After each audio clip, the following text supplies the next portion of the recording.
And welcome to 2 Minute Watches. Today we've got an Omega Geneve, a vintage automatic variant of the watch. These are brilliant for early collectors kind of looking for their first vintage watch or first Omega, and they don't want to shell out a few £1,000s for a modern one.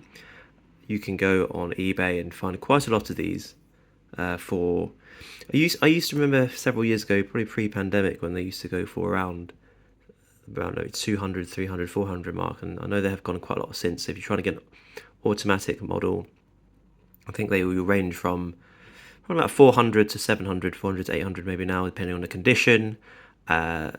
Mostly they don't really come with papers or boxes, as people back in the day used to just throw the box away, presumably because it was a lot more affordable back then.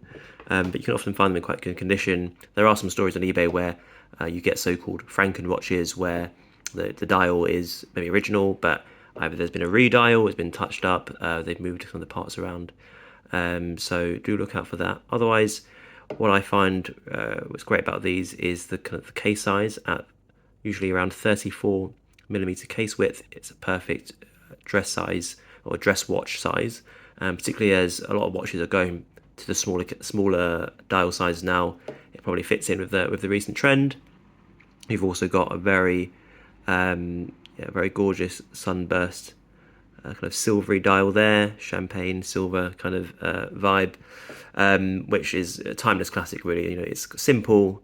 You've got a three-hander, date. There are some no-date models as well, sharp indices. Worth knowing that there's different kind of tiers for this. The Geneve model is typically the more basic one on the lower end of the price range. There are also Seamasters you can get. I think a Seamaster 300, Seamaster 600, which tends to fetch a much higher price. Some with applied logos.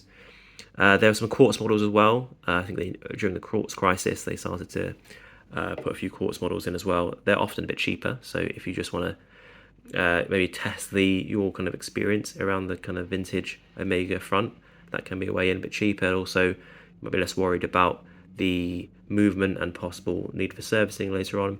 But very much worth having a go at this. Very fun way to get into the watch game, especially the vintage side, and get your hands on an Omega if you want to keep the outlay low.